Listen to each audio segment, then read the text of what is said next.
Hello नमस्कार साथियों, मैं हूं सुजीत कुमार। आप देख रहे हैं स्टार स्पेशलिस्ट। दोस्तों, आज हम बात करने वाले हैं स्वदेशी आंदोलन। स्वदेशी आंदोलन के साथ में हम बंगाल विभाजन को भी कंप्लीट करा देंगे इसी वीडियो में। ठीक है, आपको दूसरा वीडियो देखने की जरूरत नहीं पड़ेगी। तो सबसे पहले बात करते हैं बंगाल विभाजन की। जो बात है वो क्यों उठी अंग्रेजों के मन में। ठीक है, बंगाल विभाजन के मन, जो विभाजन करने का जो बात था, पूर्वी बंगाल पश्चिम बंगाल लेकर जो मुद्दा आया था, 1905 की घटना है। ठीक है, 1905 की घटना है। तो दोस्तों एक बात नोट कीजिएगा कि 20 जुलाई, ठीक है, 19 जुलाई कहीं लिखा रहता है कि 19 जुलाई, तो दोनों में कंफर्म रखिएगा, दो ऑप्शन एक ही देगा, 19 जुलाई तो 20 जुलाई। तो 19 जुलाई मान लीजिए कि 19 जुलाई 1905 को या अंग्रेजों के बीच में या घोषणा पारित करने की बात रखी गई थी, लेकिन ठीक है, पारित नहीं हुई थी, लेकिन पूरी तरह से लागू हुआ था कब? 16 अक्टूबर को, 16 अक्टूबर 1905 को, कि बंगाल को हम दो भागों में बांट रहे हैं। और बंगाल को बांटने का जो बात पूरी तरह से कारगर हो गया, अंग्रेजों का मन जो शांत हो गया और देखने लगा कि बंगाल को बांटा जा रहा है, हिंदू मुस्लिम को, ईसाई सिख को, और मैंने कि जो भी छोटे छोटे जातियों में, धर्मों के रूप में बांटा जा रहा था बंगाल को। तो देखा गया कि यार हमें तो सब कोई दिक्कत तो था नहीं कि बांटने की जरूरत क्या पड़ी ब्रिटिशों को। ठीक है, तो वहीं पर दोस्तों बहुत सारे समितियां का गठन होने लगा। ठीक है, बहुत सारे नेताओं का जन्म होने लगा। क्रांतिकारी का खुदीराम बोस जैसे महान क्रांतिकारी उसी बंगाल विभाजन के दौरान ही 1913 में क्या हुआ, जिसकी मृत्यु भी हो गई थी, मैंने कि फांसी सजा मिली थी मात्र 15 सालों में। ठीक है, जो सबसे कम उम्र था, भारत का पहली बलिदान देने वाला व्यक्ति जो था खुदीराम बोस ही है, जो भारत के लिए सबसे कम उम्र में फांसी की सजा उसको दे दी गई थी।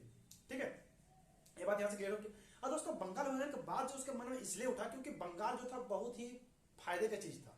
ठीक है, वहां पर से ब्रिटिशों को बहुत ज्यादा फायदा होता था और कोई भी क्रांति होता था, ठीक है, नील विद्रोह, श्वेत विद्रोह और जितनी सारी क्रांति हुई थी, ठीक है, विद्रोह भी हुई थी, वो सारा बंगाल से होता था। तो ब्रिटिशों ने चाहा कि अगर बंगाल को हम खंड कर दें, क्या कर दें, बंगाल को खंड कर दें, मैंने कि बांट दें, बंटवारे के रूप में कर दें, हिंदू मुस्लिम अलग कर दें या फिर जाति भेद के रूप में, धर्म के रूप में अलग कर दें, तो क्या होगा, इसकी पावर शक्ति कम हो जाएगा। और पहला मैंने कि ब्रिटिशों का पहला रूल था कि शासन करने में आसान हो जाएगा। ठीक है, क्या हो जाएगा, शासन करने में आसान हो जाएगा, मैंने इजी हो जाएगा। तो इसके विपरीत में इसके दौरान ही क्या किया कि इसको फिर बांटना चाहा।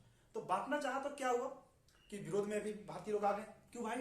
क्योंकि वो चाहते नहीं थे कि हम हिंदू हैं तो मुसलमान से अलग रहे, क्योंकि भारत जो है हमेशा एकता में, अखंडता में ही एकता देखा गया है। ठीक है, हिंदू मुस्लिम कितने लड़ेगा अपने, लेकिन बाहर अगर कोई अटैक करता है तो उसमें मिलकर सामना करते हैं। ठीक है, अभी भी भारत में दंगे होते हैं, हिंदू है भाई, कोई झंडा फहराता तो मुस्लिम लोग दंगे करते हैं, कोई मुस्लिम है तो ये करते हैं तो हिंदू लोग करते हैं। तो इस प्रकार से है, अभी भी है, खत्म नहीं हुआ है। लेकिन क्या अगर बाहर अटैक करता है ना तो दोनों मिल जाते हैं। ये भारत की सबसे बड़ी विशेषता है, हम लोग को अच्छा लगता है इस विषय, ये होना चाहिए। ठीक है, हम लोग लड़े चलेगा, लेकिन बाहर आदमी फायदा उठाए, ये गलत बात है ना। तो इस प्रकार से क्या हुआ कि फिर ब्रिटिशों के खिलाफ में मैंने की आवाज उठने लगी धीरे धीरे, छोटे लेवल से। क्या हुआ कि जो भारत का जो प्रथम जन आंदोलन जो था, स्वदेशी आंदोलन को ही कहा जाता है। ठीक है, ये बात आगे बताएंगे हम, लेकिन यहाँ पर जान लीजिए कि इस बंगाल विभाजन को बांटने की कोशिश की पूर्वी बंगाल, पश्चिम बंगाल, जिसमें चिटगांव, असम, नागालैंड, ये सब सारे राज्य में किसमें आते थे, पूर्वी बंगाल। पश्चिम बंगाल क्या हुआ कि वहां पर जब क्या था, सुंदरबन था, डेल्टा थी और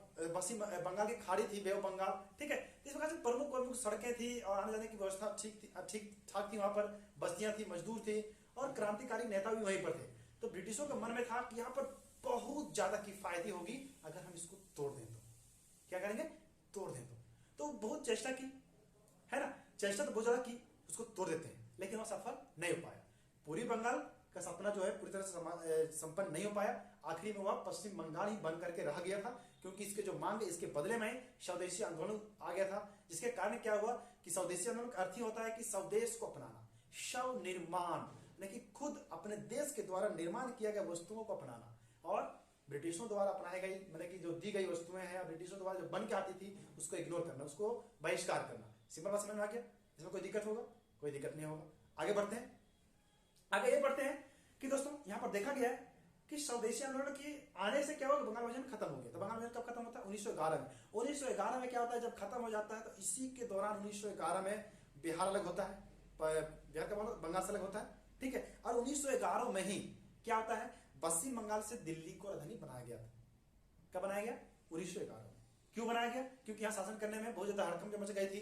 ठीक है, शासन करने में ब्रिटिशों को लगने लगा कि भाई यहाँ पर तो अब शांत होने के माहौल बहुत ज्यादा नहीं है, तो क्यों नहीं राजधानी को ट्रांसफर कर दे और यहाँ पर जनता को बाद में समझा बुझा दिया जाएगा।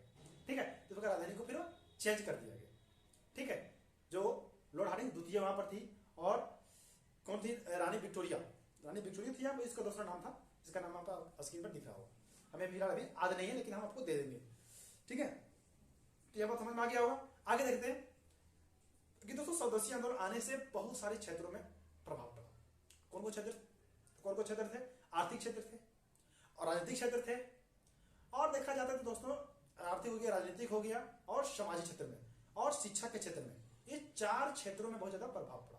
तो आर्थिक में क्या बोल सकते हैं, जो कुटीर उद्योग थे, मतलब कि छोटे छोटे जो उद्योग थे भारत के, क्या हुआ, भारत के थे, वो क्या हुआ, उसको पनपने का मौका मिल गया। पनपने मतलब कि बड़ा होने का मौका मिल गया, क्योंकि पूरे भारत के लोग जो थे वो अपने भारत के लोगों को वस्तुएं खरीदने लगे, तो उसको मतलब कि मनोबल बढ़ने लगा, वाह मेरा वस्तु बिकने लगी। पहले नहीं बिकती थी, क्यों नहीं बिकती थी? क्योंकि मजदूर लोग मेहनत करते थे, और कोई वस्तु 50 में मिलता था तो वही वस्तु को मिसलीक करने के द्वारा ब्रिटिश लोग उसको 30 में बेचता था। तो इंसान तो 30 रुपये कर देगा ना, क्योंकि उस पैसे से मतलब है, सामान से मतलब है, पैसा भी कम मिल रहा है, सामान अच्छा मिल रहा है। तब क्या हुआ, उसको बहिष्कार करके पैसा ज्यादा लग रहा है, लेकिन वह देश को खरीदने लगे, तो उसका क्या हुआ कि बहुत बढ़ावा मिलने लगा, कुटीर उद्योग का बढ़ावा मिलने लगा। ये था उद्योगपति क्षेत्र में, आर्थिक क्षेत्र में बढ़ावा मिलने लगा, पैसा जो बाहर जाता था वो बचने लगा, इंडिया में भी बचने लगा। तो ठीक है, इस प्रकार से बहिष्कार होने लगा आर्थिक क्षेत्र में। ठीक है, अब देखते हैं राजनीतिक क्षेत्र में। राजनीतिक क्षेत्र में क्या हुआ कि दोस्तों बहुत ज्यादा देर तक बहुत ज्यादा लोग क्या थे, जागरूक नहीं थे। क्या नहीं थे? जागरूक नहीं थे। क्यों नहीं थे? क्योंकि ऐसा क्रांति इतने बड़े लेवल पर, पूरे भारत लेवल पर कोई ऐसा मंच नहीं हुआ था, है ना। ऐसा खुलकर 1857 के बाद, या पहली बोल सकते हैं स्वदेश या स्वतंत्रता आंदोलन का भी क्रांतिकारी यहाँ से शुरुआत होता है, कि क्रांतिकारियों ने जन्म लिया। गरम दल नरम दल 1907 में कहानी सुनते हैं, सूरत अधिवेशन वाला, ठीक है, इसी कांग्रेस का ही। तो उसी 1905 1906 1907 देख रहे कदम कैसे लगातार 1905 में शुरू होता है, लेकिन 1906 1907 1908 10 पार्लियामेंट वगैरह सब कुछ आता है, और 1915 तक मुस्लिम लीग आंदोलन आता है। ठीक है, मैंने कि संगठन आता है। इस प्रकार से मैंने कि बढ़ते जाते हैं 1942 भारत को आजाद दिला देते हैं। ये कांग्रेसियों का ही बहुत बड़ा देन था, क्रांतिकारी बहुत सारा देन था। ठीक है, तो क्रांतिकारी में से नाम कौन कौन प्रमुख थे? ठीक है, तो लाला लाजपत राय थे, बाल गंगाधर तिलक थे, स्वामी विवेकानंद थे। मैंने तो पहले उसको मैंने कि उसके बातों को, ठीक है, स्वदेशी बनाने के उसको मैंने कि व्याख्याओं को सबके सामने पत्रों के माध्यम से, नोबेल के माध्यम से लोगों के बीच में देखा गया और अपनाया गया। संस्कृति से प्यार करने की बातें को कही गई। ठीक है, अपने संस्कृति को बचाया कैसे जा सकता है, हमारे पूर्वज ने क्या देखे गया, उसकी गुणवत्ता को बतलाया गया। तो लोगों के मन में फिर लाया गया, जो प्राचीन चीज की थी, मिडिवल थी, एलिसेंट चीज थी, उसको लाया गया, दिखलाया गया, बताया गया। तो लोगों के मन में क्या हुआ, उस प्रेरणा मिलने लगी। प्रेरणा मिलने लगी तो लोगों के मन में जागरूक होने लगा। जागरूक होने लगा तो क्या हुआ कि लोग धीरे धीरे समझदार हो गए, और अंग्रेजों के प्रति फिर क्या हुआ कि बाप रे बातों को दम खम के साथ, फिर लड़ने की जज्बा के साथ में बातें को रखने लगे। पहले डर डर के करते थे ना, कि आप ऐसे होते ना कि धमकी दे रहा, आप मुझे माफ कर दीजिएगा, तो धमकी दे रहे हैं, हाथ भी जोड़ रहे हैं, धमकी भी दे रहे हैं, इस प्रकार होता था। अब बोले मुझे माफ किया जाए, ऐसा खुल के तान के, सीना तान के, बड़ा कि चौड़े होकर के बोलने के क्षमता की आगे आने लगी सभी लोगों में। तो उसमें क्या हुआ कि राजनीतिक क्षेत्र में क्या हुआ कि बहुत सारे जन क्रांति के रूप में क्या हुआ कि क्रांतिकारियों का जन्म होता है, उद्भव होता है, जैसे कि आपको नाम बता ही दिए होंगे अभी तक। ठीक है, तो इस प्रकार से आर्थिक क्षेत्र और राजनीतिक क्षेत्र में ये सब प्रभाव और इफेक्ट देखा गया। ठीक है, बदलाव चेंज की प्रकार से होने लगा था। अब देखते हैं दोस्तों शिक्षा क्षेत्र में। शिक्षा क्षेत्र में क्या होता कि दोस्तों पहले ब्रिटिशों लोग अंग्रेजी पढ़ते थे, अब भारत की हिंदी पढ़ेंगे, भारत के उर्दू पढ़ेंगे, भारत के इंग्लिश। तो जो ब्रिटिशों द्वारा दिया गया था उसको मैंने की नकार, ब्रिटिशों को कॉलेज में पढ़ना मना कर दिया गया। सब सभी स्टूडेंट लोग क्या करने लगे कि जो भारत में नेशनल स्कूल खोलने लगा, नेशनल कोचिंग खोलने लगा, नेशनल बड़े बड़े संस्था खोलने लगी, तो उसमें जाकर एडमिशन कराने लगे। जो ब्रिटिश संस्था थी उसमें बंद कर दिया गया। ब्रिटिश संस्था को जो जानकारी थी, पढ़ाई थी, स्टडी थी, उसको बंद कर दिया गया। ठीक है, वकील भी थी, उसकी जो नॉलेज थी उसको सब ग्रहण करना स्वीकार नहीं करने लगा। ठीक है, उसको छोड़ दिया गया, बहिष्कार करने लगा हर चीज में, पढ़ाई से लेकर के कॉलेज यूनिवर्सिटी सब कुछ तक। ठीक है, तो इस प्रकार से बाहर देखा गया, क्योंकि पश्चिमीकरण हो रहा था। क्योंकि देखते हैं दोस्तों 1905-06 में क्या हुआ था कि उससे पहले 1789 में फ्रांसीसी क्रांति हुआ, 1774 में अमेरिका का स्वतंत्रता संग्राम हुआ। ठीक है, तो इस प्रकार से जो बहुत सारी घटनाएं हो चुकी थी, है ना, तो उससे क्या हुआ कि भारत के लोग सीख रहे थे। क्या सीख रहे थे कि अगर, क्योंकि देखिए वहां पर भी ब्रिटिश का कब्जा था 1789 में, अमेरिका पर भी ब्रिटिश का कब्जा था, तो वहां पर भी जब जनता लोग क्या हुआ कि जागरूक हो गए तो उसको भगा दिए। ठीक है, तो सोचो उत्तर क्षेत्र में कहानी याद होगा आपको, बताइए वीडियो में भी देख लीजिएगा, प्रीवियस वीडियो में। ठीक है, तो इस प्रकार से कि जब लोग सीखने लगे कि देखो अगर हम ब्रिटिशों को चाहे ना तो भगा सकते हैं, एक ही दम पर जब पूरा भारत एक हो जाए और ब्रिटिशों के प्रति डट कर सामना करने लगे, तो इस प्रकार से जब बातें उठने लगी तो लोग जन आंदोलन, इसी को कहा जाता है कि पूरे भारत में आवाज एक साथ में बोले जय हिंद, तो जय हिंद, ब्रिटिशों को भगाया जाए, ब्रिटिशों को भगा जाए, एक बात पूरा भारत को समर्थन होना चाहिए। ठीक है, इसी को कहते हैं। ठीक है दोस्तों, यहां पर देखिएगा कि इसी के दौरान बंगाल विभाजन के दौरान ही क्या हुआ कि हिंदुस्तान रिपब्लिक सोसाइटी का जो गठन हुआ, अनुसूचना समिति का गठन हुआ। तो दूसरी प्रकार के जो बंधुकर चापेकर जो संगठन बना गया, ठीक है, कहाँ पर नासिक षड्यंत्र कांड देखा गया, ठीक है। इस प्रकार से जो कांड धीरे धीरे पूरे ब्रिटिशों के प्रति हर जगह होना चालू हो गया था, संगठन बनना चालू हो गया था, क्रांतिकारियों को होना चालू हो गया था। तब पूरी तरह से मैंने की कोशिश की गई थी कि ब्रिटिशों को इसी प्रकार भगा दिया जाए, यही आंदोलन करो। लेकिन ये तो स्वदेशी आंदोलन का जो मांग था वह पूरा हो गया, बंगाल विभाजन को रोका दिया गया। तो क्या धीरे धीरे संतोलन जो था आंदोलन कम होता पड़ गया, धीमा पड़ गया। पूरे भारत में पूरी तरह से फैल ही रहा था स्वदेशी आंदोलन, लेकिन वो पूरी तरह से फैल नहीं पाया क्योंकि इसकी जो मांग थी वह सीमित हो गई, लेकिन खत्म हो गई, ठीक है। तो वह फिर खत्म हो गया। दोस्तों इसका कोई भी अगर आंदोलन होता है तो उसका पॉजिटिव रिव्यू और नेगेटिव रिव्यू दोनों होता है, ठीक है, ये बात को ध्यान दीजिएगा।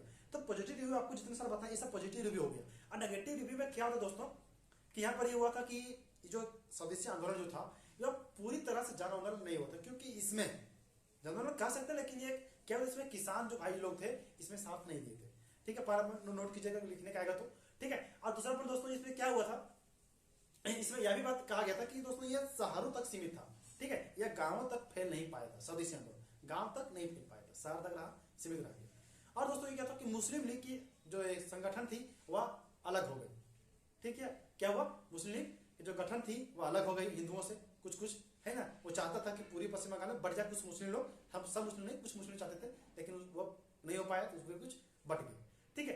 तो ये 3-4 कारण है जो देखा जाता है कि इसमें रिव्यू में कि इसका नेगेटिव रिव्यू भी कहा जा सकता है, क्योंकि यह सफल पूरी तरह से नहीं हो पाया था, जिस प्रकार से चाहता था उस प्रकार से नहीं हो पाया, है ना। फिर उसको भी क्या हुआ कि ब्रिटिशों के साथ में ही यहाँ पर रहना पड़ा लोगों को, ठीक है। ब्रिटिशों भगा तो नहीं पाए पहला आंदोलन में, जन क्रांति आंदोलन में। तो उस प्रकार से लोगों के मन में क्या हुआ कि जागरूकता फैली, बढ़ चढ़ के हिस्सा लिए, है ना। ये था मेरा बंगाल विभाजन और स्वदेशी आंदोलन के प्रति अपना रिव्यू। दोस्तों वीडियो कैसी लगी यह हमें कमेंट बॉक्स में जरूर बताइएगा। और दोस्तों वीडियो अच्छी लगी ना तो लाइक करके अपने दोस्तों को शेयर जरूर कीजिएगा। दोस्तों वीडियो बनाने में बहुत ही ज्यादा मेहनत लगती है, अपने समय को देना पड़ता है, कीमती समय को जो आप लोगों के साथ दे रहा हूँ। और दोस्तों इसका फायदा मुझे एक ही दीजिएगा कि आप इस वीडियो को लाइक कर दीजिएगा। अंत तक देखने के लिए बहुत बहुत धन्यवाद। और दोस्तों वीडियो अगर आप नेक्स्ट किस टॉपिक को चाहते हैं उसको जरूर कमेंट करें। वीडियो को अंत तक बनाने के लिए बहुत बहुत आपका